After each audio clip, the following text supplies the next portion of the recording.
And we're joined now in the studio by Anna Richards of the Chapel Hill-Carrboro NAACP. I was rushing here because I was over at the university this afternoon for the demonstration, right? Yeah. You know, it's just incredible to me that at this point in our history, when students are peacefully demonstrating, that the resources of the public university would be spent on undercover surveillance of peacefully demonstrating students under the guise of protection for the students. That was the response. Yeah. So how are you undercover going to be protecting the students that you're surveilling? It's a sad, there's a lot going on right now, but to me it's a sad day. It's a sad day for our town. It's a sad day for educational pursuit and learning, but it's embarrassing. You know, these things keep piling up.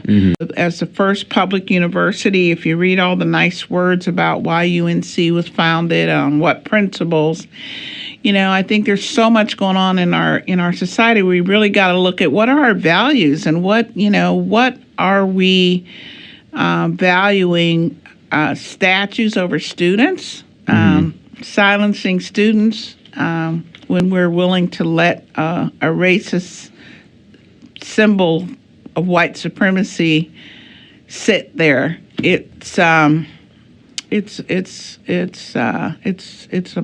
bit much. Students, I think, are rightfully disturbed that data that they don't really know what it is being collected on them. For what purpose, they don't know. And again, peacefully exercising their First Amendment right to free speech. So it's distressing. Yeah. And one of the galling things to me with the statement that came out from UNC is that the statement is trying to make it out like this is all about protecting the students, which it clearly isn't, right? If it were, then there would be no reason to lie or to be deceptive to the students. Well, there were uniformed police around. It's not around. It's not like the students are out in a hostile environment where they were threatening people and there were no police around. The police were there. Yep. So,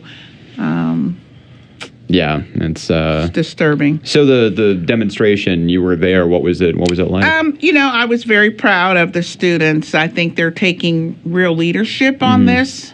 And it was, the steps of the South Building kind of rally with a number of students and some professors speaking out. The NAACP was there to support the students.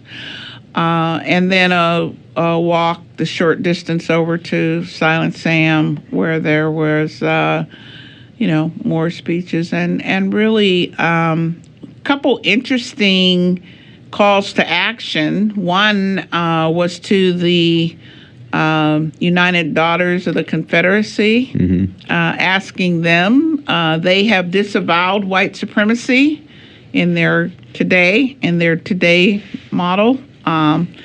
And so it called upon the leadership to, they put it up, they could ask for it to be taken down. Yeah. And the fact that there hasn't been a petition from the university to the historic commission, which is supposed to give, there hasn't been, which was a little surprising to me. It's quite surprising, Yeah, so there was a call to action to do that. And the justification on that, I remember when we first heard that UNC hadn't submitted the petition, our first thought was, why on earth not? And we asked, and they said, well, the governor didn't ask if we wanted to be included in his petition. Like, send your own, right? Talk about leadership. That's why I say the rally, the march, everything was really the students taking leadership and filling the leadership void.